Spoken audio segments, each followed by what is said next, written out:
Welcome to the Morse Code Podcast, where we talk with entrepreneurially minded creatives in music, film, and writing. My name is Corby, and I'm hoping these conversations inspire you to push deeper into your own work, whether you're a full-time professional or just curious about what it's actually like to live as an indie creative. This week's episode is sponsored by WriterFest Nashville, a 2-day in-person conference for writers of book, song, and film aimed at inspiring and connecting writers with the people and ideas that can elevate their craft and their career. Check out writerfest.com for more info and check out the WriterFest podcast right here on this platform. I was a recent guest. Okay, so I'm really excited to bring you this conversation with Amy McConnell. Amy is a writer, editor, and publishing consultant here in Nashville. She formerly served as editor-in-chief and vice president of Howard Books, Simon & Schuster, and before that handled acquisitions and editing duties for HarperCollins, where she helped launch a successful fiction imprint. What's more, she founded WriterFest, which I attended last year as a panelist, and where I met several heavy players in the publishing game, people who I'm working with today on new projects. So I've personally benefited from Amy's talents and passion for the written word. In this conversation, we discuss her experience in publishing, what it looked like from her perspective in terms of finding and marketing properties. We also talk about her being both a book lover and an extrovert, which is a pretty uncommon combination, and how that's helped her find opportunities both for herself and for the authors she's worked with.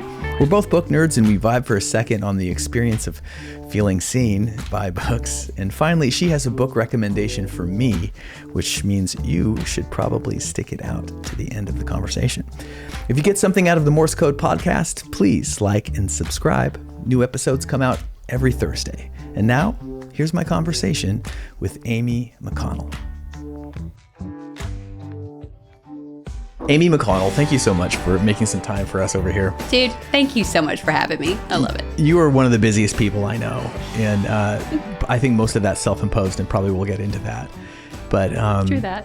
Yeah, I thought that maybe we could start with where this is. I feel like this conversation is going to go wide and be a little unpredictable, and for that reason, I'm really excited. That sounds fun. Yeah, I knew you'd be up for it. But maybe we could start with why and how you got into books in the first place. Were you a precocious reader as a kid? Precocious. Boy, I'm reluctant to take on that moniker. But I will say I did have this wonderful moment when I was little where learning to read was so important to me. I felt left out of that conversation. And so I think I learned to read probably like 4 or 5 and couldn't believe my luck. Like, it seemed like such a delicious thing to be able to do. And I remember very specifically getting advanced to a certain section of the library by a particular teacher. She took me in the library and she was like, "You can go over there, Amy. You're able to read those chapter books now." And I said, "Any of them? Like, I can read any of them?" And she affirmed that I was allowed to go over into the teenager section. Ooh, access granted. Right? And oh my goodness. And you were how old then? I feel like it was definitely 3rd grade or below. So maybe 2nd or 3rd grade. Yeah, that's not even 9 or 10. That's I don't like think 8. anybody knew. I don't think anybody knew what was over in that section of the library because I started reading Judy Blume. Do you remember Judy Blume? The controversy of the 90s. Yes, and so 80s. I just thought this was unfettered access to universes I was never allowed to talk about or think about in my head. You know, not that I had a super restrictive background, but it was just wonderful to me. And I'm just so I can throw out a title or Super Fudge. No, I didn't read Super Fudge. But Tales of a Fourth Grade Nothing, is that Judy Blume? But here's what I was reading. I was reading Deanie and Are You There, God, It's Me, Margaret. Yeah. And I should dig back through her backlist and see what I've read. But it was wonderful to me. And I very clearly remember reading in that same space, not Judy Blume, but reading not Tales of a Fourth Grade Nothing, The Rise and Fall of a Teenage Wacko. I can't tell you the name of the author, but I remember reading that specific book and thinking, oh, I wish I could talk to this author. I wish I could talk to her and just know what motivated her to set it in this place and why. I don't know if I would have used the word motivated, but why she set it in this place, and wanted to tell her the things I loved about the book and also some of the things I didn't like as much. I wanted to tell her those things. And I just thought if I could have that conversation, that would just be the sweet, like it would be, I couldn't think of anything I'd like better. Yeah. Right? Like I was a kid who did not want to be necessarily climbing Mount Everest, but I thought if I could have a conversation with this author, that would be my dream come true. And so right from the very beginning, in that like willingness to offer some constructive criticism, you're already putting your editor hat on. You're like, some helpful hints for your next book. That's probably too late for this one. I can remember really thinking through it, like, how would I say that so it wouldn't be an insult? You know, I can really remember. You were practicing even then, 8 years old.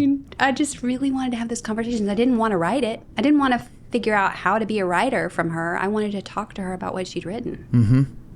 And so that, like, did that spark an interest to like kind of solidified in college later, or were you like, I'm going to be an editor? No.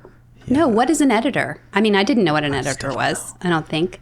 Yeah. I knew I loved words, and I knew I excelled in that space in, the English language kind of area. I knew I'd made sort of better grades in that than other kids. That kind of thing. I had that sense, which I thought meant I would be a teacher. That was the natural outgrowth of that in my mind. So that was my stated objective from an early age. So I would be the teacher in all the, make-believe games. Sure. And I would make up crossword puzzles and fill in the blanks and give spelling tests, things of that nature. But I did in high school, was on the newspaper and became the editor of the newspaper in high school. And we went to state. We won. So we were fairly good at that. But because I've always been somewhat ambitious. But I thought I was going to be a teacher. So, yeah, I went on to college, got my English degree, and was going on to graduate school and got a teaching job. And I found out that was not my calling. Mm-hmm. And then how long did that take before you were like, yeah, no? No, well, I was just doing the thing, thinking, oh, this is just the hard knocks part of teaching. It'll be fine. I'll get through it, and then I'll teach college students, and I'll love it someday. But I was reading Parable of the Sower by Octavia Butler during my quiet time, just for fun. Mm-hmm. Do you know her? No. Oh, yummy. Very good. Yeah. Octavia Butler. Parable of the Sower. And I was reading Parable of the Sower, and I got really frustrated with one of the secondary plot threads, and I was just like, I'm so frustrated. And then I said out loud to my roommate at the time, there must be nobody that loves her at her publishing house, because somebody should have told her, blah, blah, blah, whatever it was I was so aggravated about. And I said, and clearly by the back cover copy, they didn't read that, I had all these complaints to file against the editor at the publishing house, who I'm sure is a completely lovely person. It was just the thing that stoked my passion. And I said, if I were there, I would love her better, and I would be fighting the fight. And I went, ooh, wait. That's what I really get impassioned about, was I really care more about what happens in a book than I do in my classroom. And it just was a light bulb moment for me. Mm-hmm. And I just decided then I was going to work in publishing. Were you like 23? I was 23. Yeah. Yeah. And did you move to New York or? No, I didn't. I lived in Nashville at the time. I had just, I was teaching, like I said, and I tore up my contract. I had a contract. Tore it up as literally as a reminder for myself that I was not going back from this momentous moment. And momentous moment, that's a fun little phrase. And decided I was not going to graduate school at all. And at the time, because who knows, I may still do that. But I found a job what was my job? It was I know I had to strip codes out of documents at my first entry-level job at Thomas Nelson here in town. Mm-hmm. And that was in 94. Wow. And then I just stated myself. 1994, and I was 23. Well, thankfully I'm bad at math, and me too. I may have even given you the wrong numbers. Who knows? Yeah, who knows? We'll never know. So you were at Thomas Nelson for quite a long time. I wasn't. I left there actually for the first time I was there. I left and went and had a baby, had my son, Max, and started my own little thing and did for 2 years. I worked for myself and I worked for all the publishers that I could find. I just sought out editing jobs, writing jobs, and worked for a lot of different publishers until Max was 2. And then I went to work for Word Publishing. So was it easy once you decided that you were going to, okay, let me Was it back easy? up. Easy to get the gigs. So you worked at Thomas Nelson. So you were like a known quantity within a certain circle. And then when you decided to go your own way, I guess what I'm getting at, there's like a hustle quotient to the new lifestyle. That's right. Right. And so was that a natural adjustment for you? It's a great question. Did you already build up your clientele from there? I love that question. So I think it's, I never even thought about that before. I mean, I'm sure I thought about it at the time, but I'm thinking back about it and I'm thinking I'm an extrovert. I don't know if you've noticed. You are an extrovert somehow, which I love talking to people. is rare for book people. Yeah, it is really rare. And I think it's it's weird actually. People are like, what? Stop talking. but I wanted to talk to people about books and I wanted to talk to people about publishing even then. So if I found out, so-and-so in New York is looking for somebody to write copy for the Book of the Month Club, I would go, oh, give me your number. I'll call her. And I had no trepidation around making that cold call and having those conversations because it's fun for me. So the hustle was definitely needed, but I didn't mind it at all. Yep. Yeah. And then so from there, I'm remembering from your CV that you I have a CV? Oh my God. Well, that to me is a very fancy term. That's for very fancy. A couple of paragraphs on your website. Okay, there you go.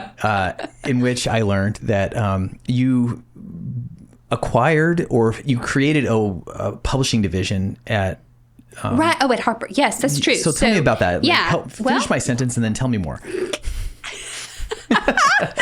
And then you finish mine. That'll be fun. We'll go back and forth. Okay. So I was acquiring at Word at the time. Remember I said I went to work for Word after the couple of years of working on my own.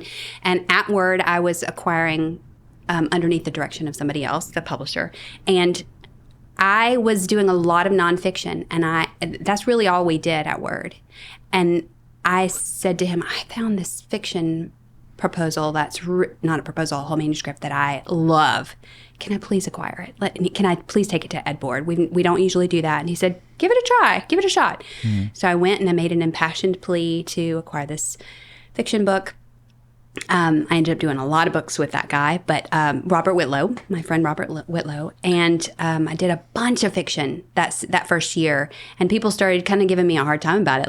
Not hard time, but teasing me about it. They would go, okay, here comes the queen of fiction walking in here, because I had a reputation. A fine title. Well, I think it was in mock, in jest quite a bit, but soon enough we had a lot of fiction, and I got to become a director of fiction, and then we saw that there was some good residual revenue around that.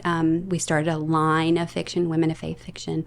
Got to work with some big authors there. The revenue was growing. So we assembled a team and we launched a division, and we had a bigger team. We grew that team. So it grew from there. It was a beautiful, beautiful thing that really happened, I feel like, organically. It sounds like it did. Can you describe to the uninitiated a little bit about what that process looks like when a publishing company considers and then either does or does not take on a work of fiction? Like how somebody is like, I have a book that I wrote and I want to get it published. And with that answer, perhaps you could describe how it's changed, because I bet it's different than it was even 10 years ago or not. I don't know myself. Yeah. I don't know. I'm not in-house anymore, how much it's changed. I haven't been in-house for 7 years. But I know a little bit about it because I still have an agent, and I'm still working with agents a lot, and I write books. So I know a little bit about it. But fair enough. Let's see. What does it look like? On this side of the desk, the editor's side of the desk, there's obviously a lot going on in-house in any corporation or any I only worked for corporations, so I really don't know what it looks like in a boutique house. But in a corporation, there's a lot going on. There are heavy demands on an editor. And he has to, they have to bring in a certain number of books every year. And they have to reach a certain level of profitability or else they're out. I mean, I'm not trying to be ugly. That's just the facts of the matter. And you get a certain amount of leeway based on how much you've already acquired in the past. So a given editor may have zero leeway, or she may have a lot of leeway based on what's already in the pipeline for her or for her division. So on this side of the desk, there's already that pressure or a little bit less pressure, depending. She gets a manuscript and she says, she quickly ascertains whether it's a good fit for her or not. Meaning, like, there's something interesting about it to her. This is what I have experience doing. I know what to do with this book. Yes. Or I have a gut vision. feeling. Yes. Maybe a vision for it. Maybe she goes, ooh, I feel like I know sort of where this fits in the universe. This sort of plucks a heartstring for me, or not a heartstring, that's really cheesy. It feels like something that's touching on the zeitgeist that I want to be a part of. Because there may be things that touch on the zeitgeist, but you don't want to be a part of them as an editor, just depending on what you've done before and what you want to do in the future. So if it does speak to her and she feels that little spark inside, and remember I was talking about Octavia Butler, she wants to fight for it. She says, I'm going to go to bat for this. Then she has to run numbers to see if it will make sense financially for the company and if she can afford it, basically. Because what she's going to have to do is make an advance against royalties. So that means a dollar amount that she can give to the author and say, we know we're going to earn this back once we start selling books. Because when we sell books, each time we sell a book, we're going to have a little profit, and we'll stack up the dollars until we've earned back what we've already given you, and then we'll start paying you off the top of that stack. That's kind of the dumb math for me version of how that works. I also sometimes talk about it as like she has a credit card that the company has given, the editor has a company credit card that she can use, but she's going to have to pay it back with interest. And do you have to check with your boss about, like, is it your decision, the advance amount, or kind of the numbers around that? Let me go one more step. So I run the numbers at my desk. I have to run those numbers and see if they even make sense for me based on what my universe looks like. And then I go and make a case for it to my editorial board. And I say, this makes sense for me. It makes sense for us. We can make our money back on it, plus a bunch more money, and it will bring us prestige. If it's going to bring us shame and ill repute, nobody wants to do it, even if it's going to make a ton of money, right? So I have to make a good case for it financially, reputation-wise, and I have to say the author is a good bet. We can count on him or her to bring us more work down the line that will also be profitable, that will also be good for our reputation. That factors in as well as like the potential future. Because if it's just a one-off, then they're going to be like, oh gosh, that's a lot of work.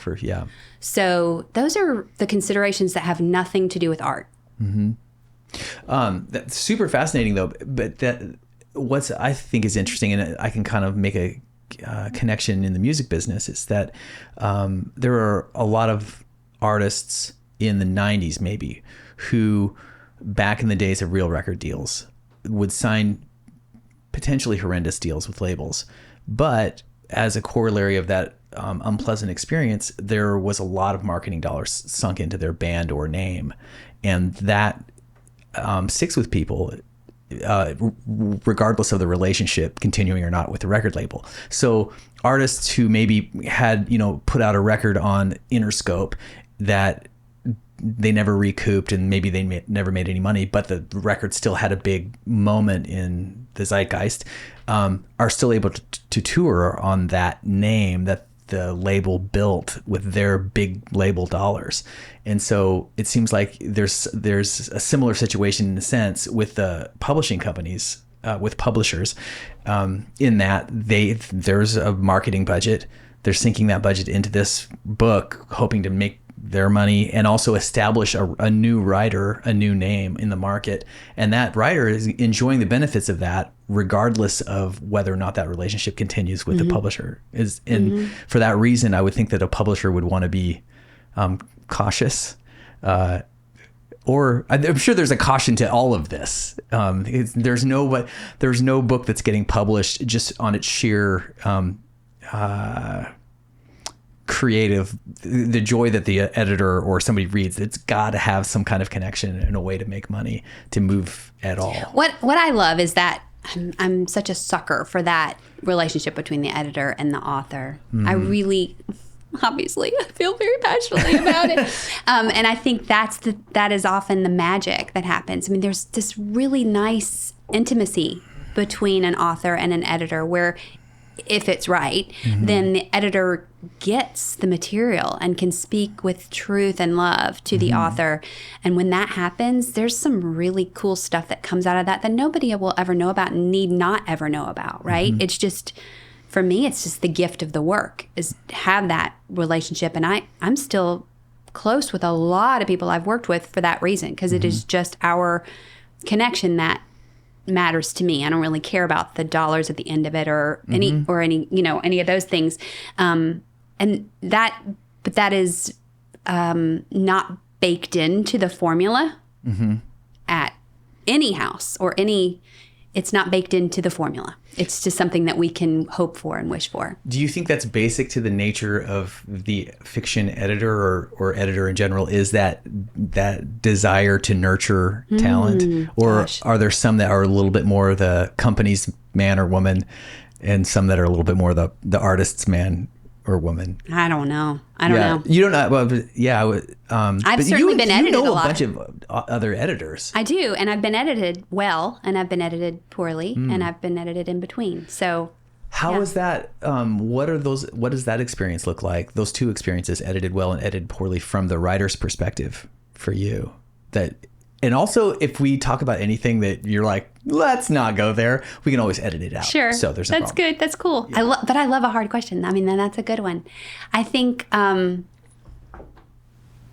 my desire is that, oh man, I really want the work to be the work to connect with the end reader.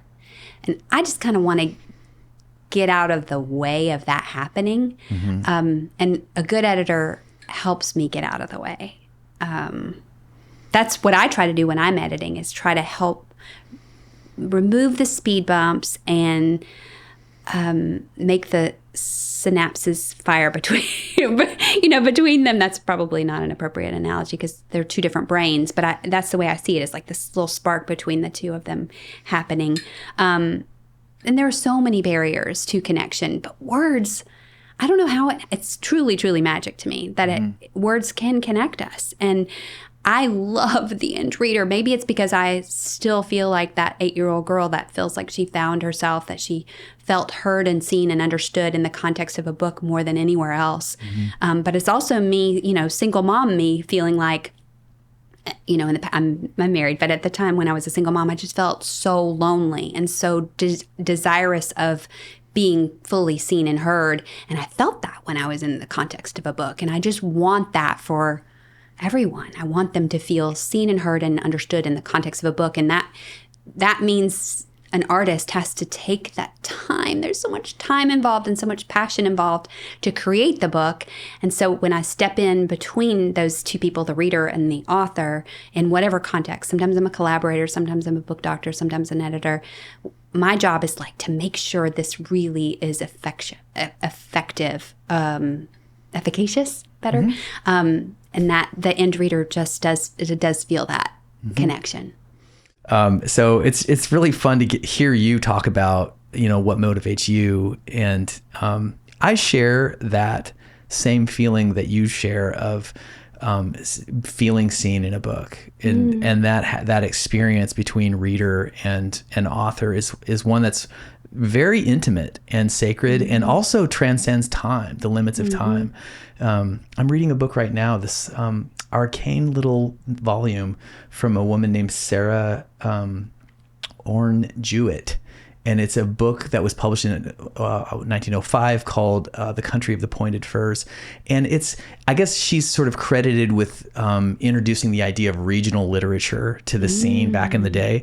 But who cares about any of that? It's barely a novel. There's not a plot. It's just kind of a series of vignettes of people that the narrator interacted with in this fictitious small Maine fishing village. And I'm just, there's so many dear observations about the contemporary people of her time.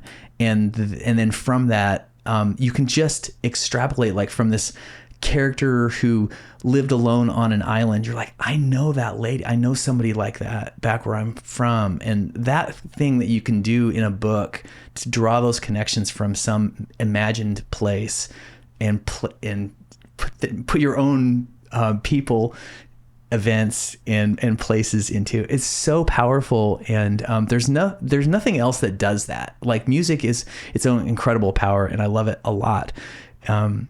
But it's different. And so, well, I salute if I may, thank you. If I may, I think that, because I don't create music, but I feel as if when I'm listening to music, I'm in its spell. I'm under its spell. For sure. When I'm reading, I feel like I'm participating because I'm conjuring images in my brain. I'm smelling the things that she or he smelled.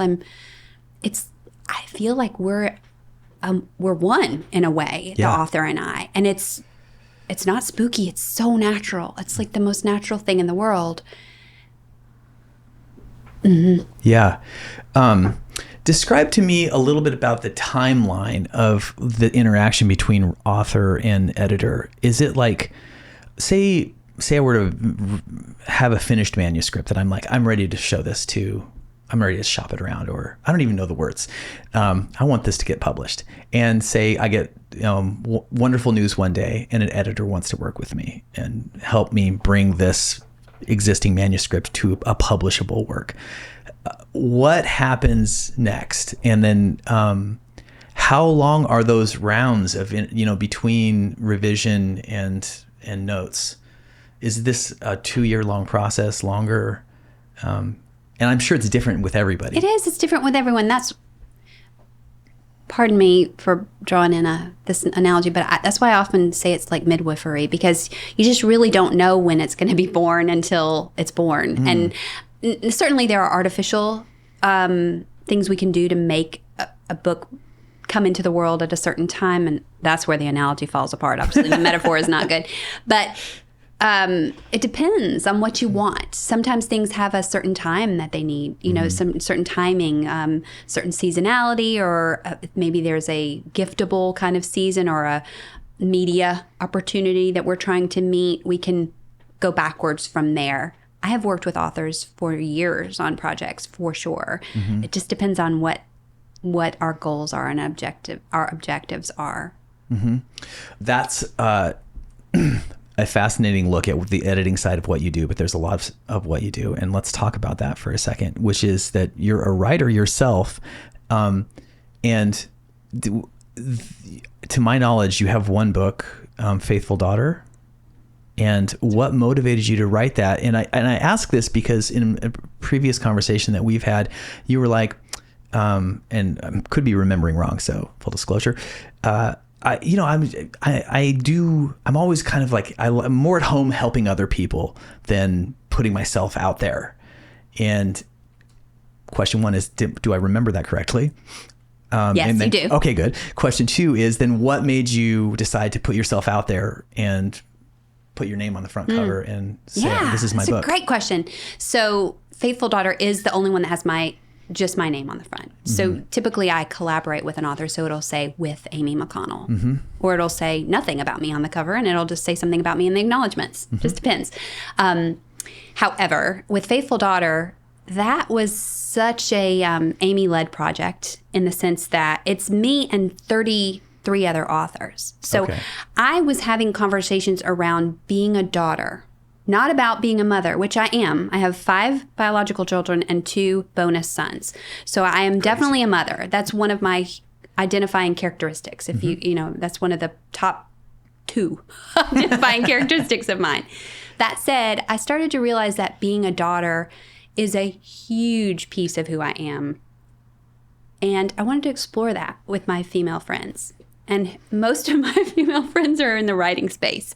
So I started talking to women about their daughterhood, and I realized we all had very different experiences with how that shaped us. And I just wanted people I wanted to invite other people into that conversation. So that's really what the book is. It's 33 women talking about what daughterhood has meant to them and how it shaped them. There are stories from people who have been through torturous childhoods and come out on the other side and are still people who care and are faith-filled. They still believe in something. And there are really sweet stories in there too, but it's really just about what it means to be a daughter. I'm glad you said that bit about that. Helps me understand it.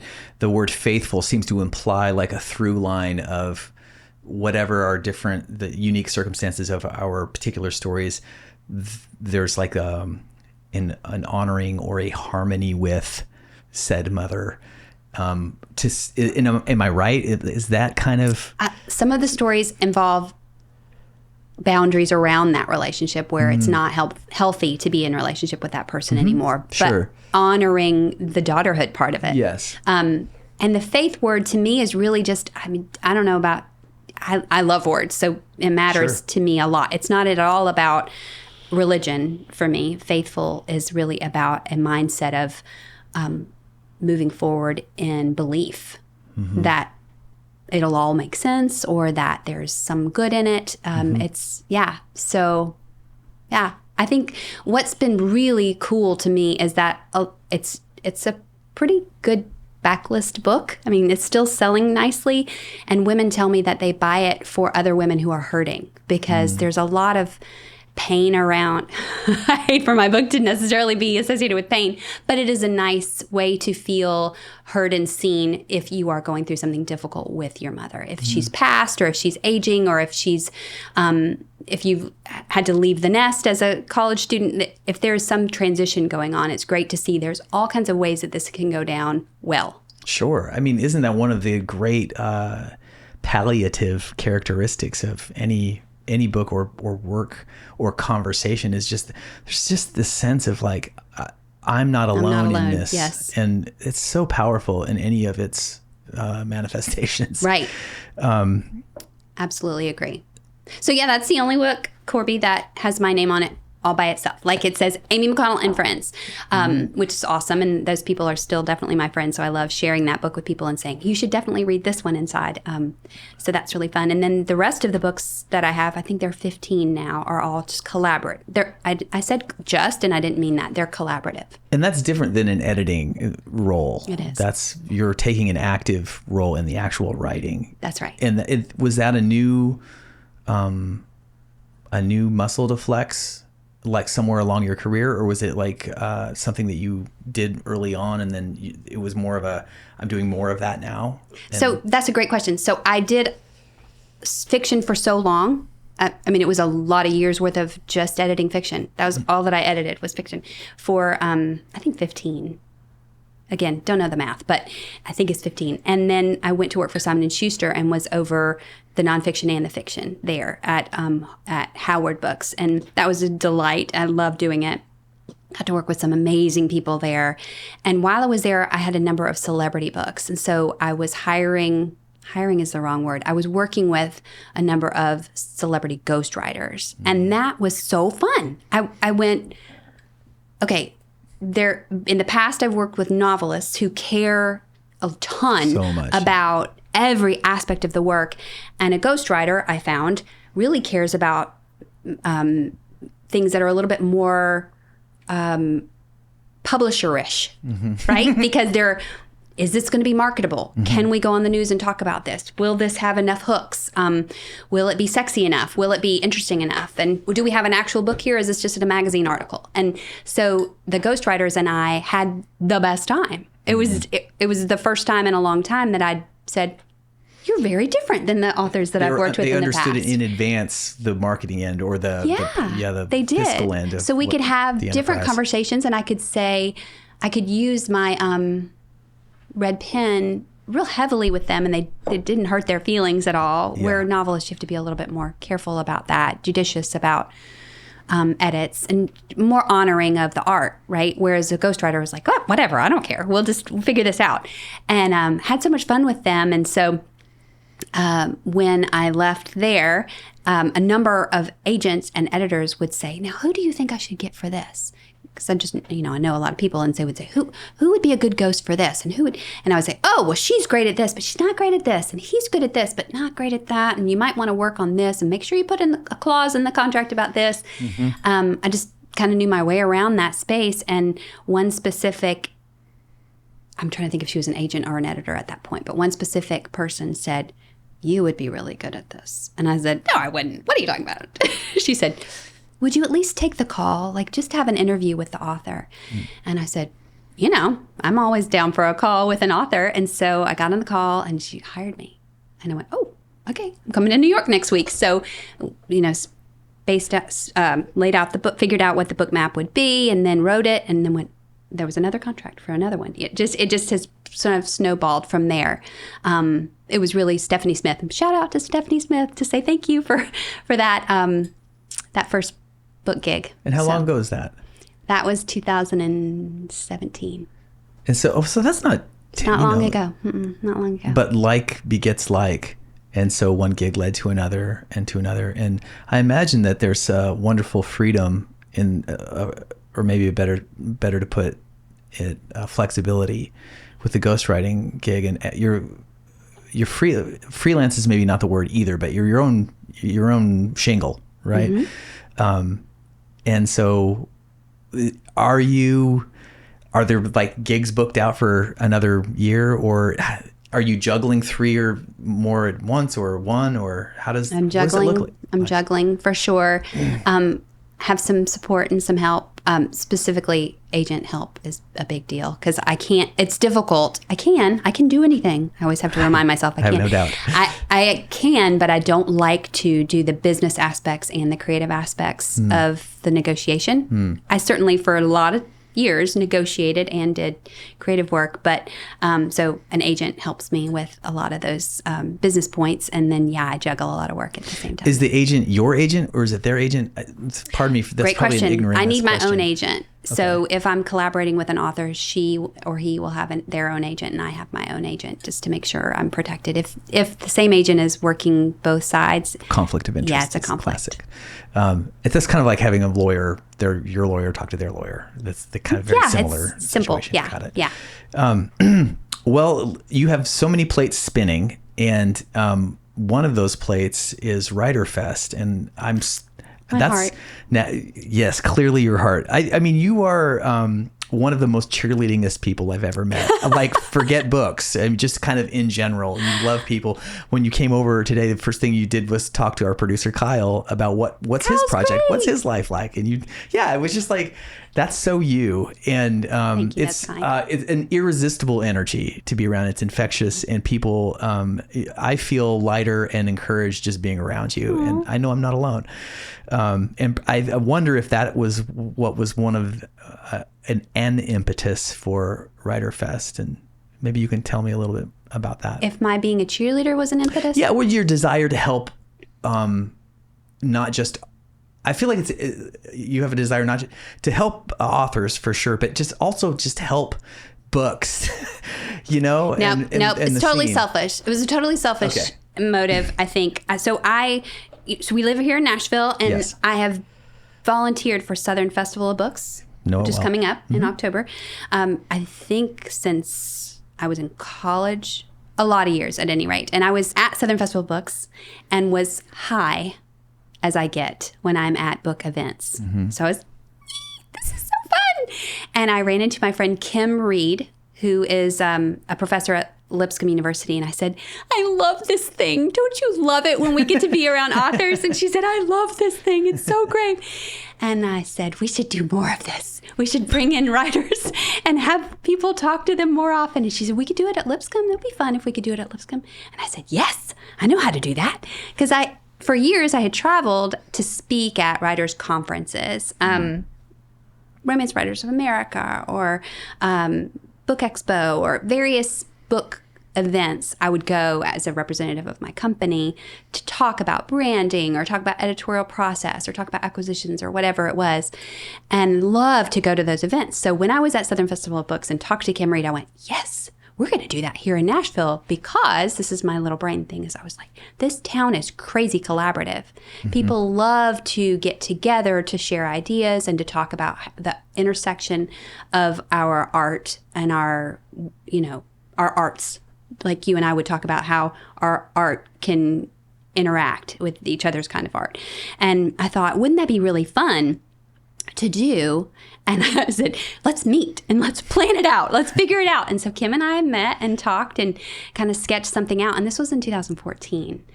And I started talking with Lipscomb University about making that happen on behalf of Harper, where I was at the time. And then when I left Harper, the idea stayed there. Well, when I left Simon & Schuster years later, my old boss, David Moberg, who, shout out to David Moberg, is just an amazing man. He said, Amy, now that you're not at Simon & Schuster, come back and take this idea and run with it.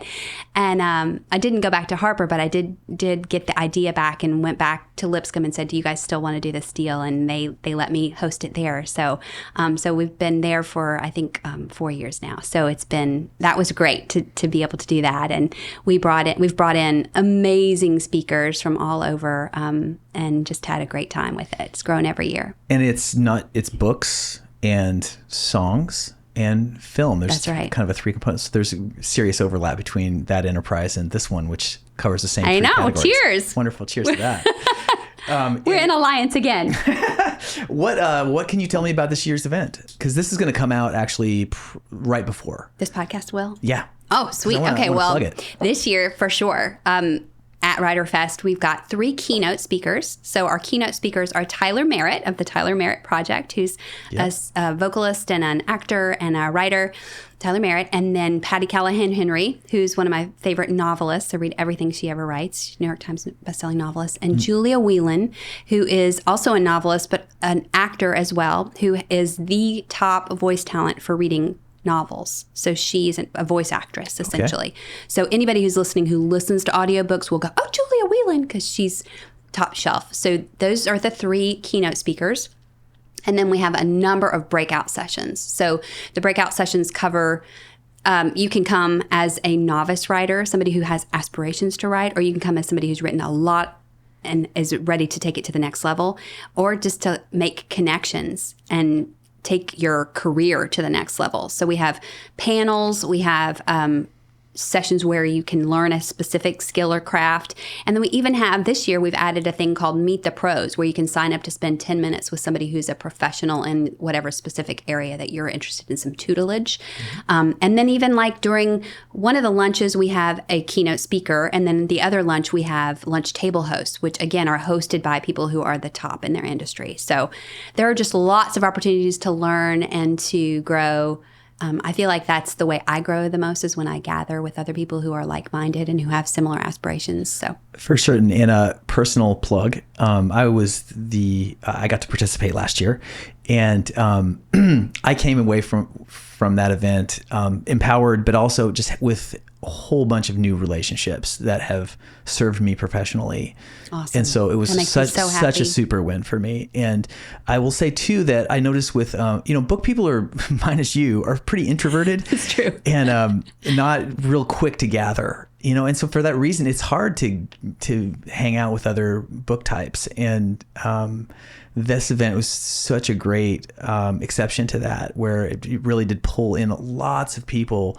And the way it was structured, even, I don't know how it's going to be this year, but last year there was sort of round tables and you would just like sit with random people that you'd never met. And that's not, the most fun in the world. It's kind of scary. What are you going to say? It's awkward at the beginning. But then maybe somebody went around, what are you doing? What are you writing? And it really quickly, you're like, I bought, 4 books of independent writers that were there later. I wrote them down and got them on. Well, Parnassus is on site selling books. They're our vendor, and they have been from the very start. So they do a great job of making sure that we have enough books of the writers that are in attendance or speaking. Not in attendance, who are speaking. Yeah. Forgive me.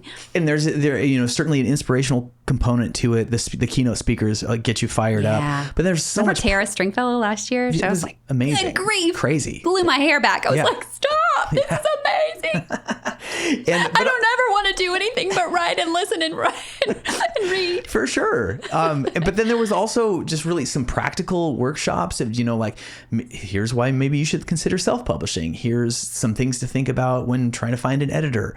And then, also you'd look around and there are like lots of real editors in the room with you, like, and literary agents, and like you can talk to them, and they're nice, and it's organic. Organic. It's not. So I've certainly, like I said, I went with my work. I would travel to these certain, to these other conferences, and I always felt like some not always is the wrong word. I would often feel like, this is so artificial. They're making me have this time. For instance, there's this one speed dating kind of situation where you have to sit down and pitch something. Yeah. And I hated those. I didn't hate them for myself. I don't mind. You can pitch me all day long. But the other person would be sweating the whole time. And I just thought, I will never make anybody do that. So at WriterFest, we intentionally make it more organic. And I've seen so many deals come out of WriterFest and great organically happen. And me, I'm always running around going, have you met this person? They're looking for something exactly what you've written. I'm trying to match make while I'm there and thereafter. But I was going to ask you what sets WriterFest apart from the other of its kind.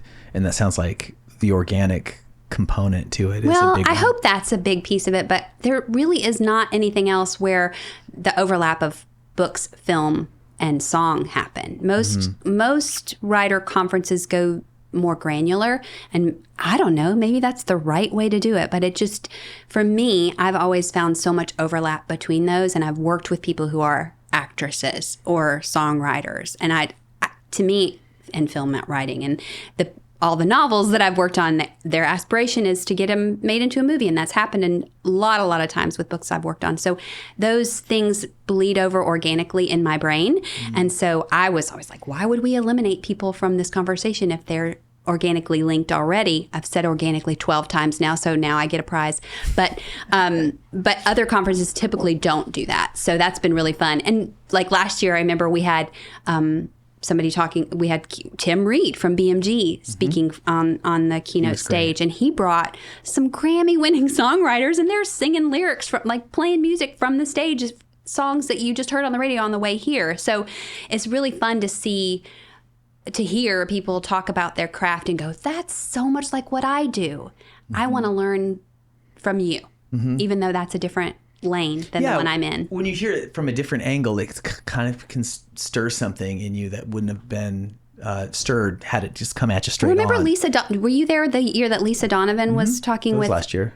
And she had she brought in a visual artist to have a conversation about the craft of making memoir and in conversation with the craft of making visual art. I was like, wow, this is so really cool. And of course, Lisa's a pastry chef as well, so she brought that into the conversation. So to me, that's just, that's inspiring. I enjoy that. Absolutely. There's one last thing I want to touch on before we're done. This is just flown by. Oh my God. But for me too. You're like a super mother in terms of just sheer numbers. Okay, we'll just go with that. Okay. I'll take that one. So how have you managed to do both, have like such a stellar career and be a mom at the same time? I just got really good kids. They were really, really cool kids. Yeah, but you have to make them kind of good at the beginning, I think. Oh, I don't know. I just really lucked out. I'm sure you did. You were very lucky. But also, is there like are you great at time management, or people are over? I'm asking this. I'm trying to think of what. Okay, what? Why are you asking? Let me frame it from a personal side, which is that, like, my wife and I are working on building a family, and more news soon, maybe. And that's not like crazy breaking news, but we're there's a little anxiety around, like, how will we maintain, like, be creative people and have a kid. And I'm a little bit more like, we'll figure it out, babe. It's cool. But that's one kid that I'm not even considering, more than that, but proof positive that it can be done and done well. Have you met any of my kids? They're awesome. They're I have really, met really one. cool. I met one of your kids, and she was so cool. We hung out actually. It was at Writerfest. It was one of the after parties. Okay, at an after party. I'm trying to think which kid that Meredith? would be. So no, they're all M's, buddy. So you're gonna be searching through the M's and you'll find.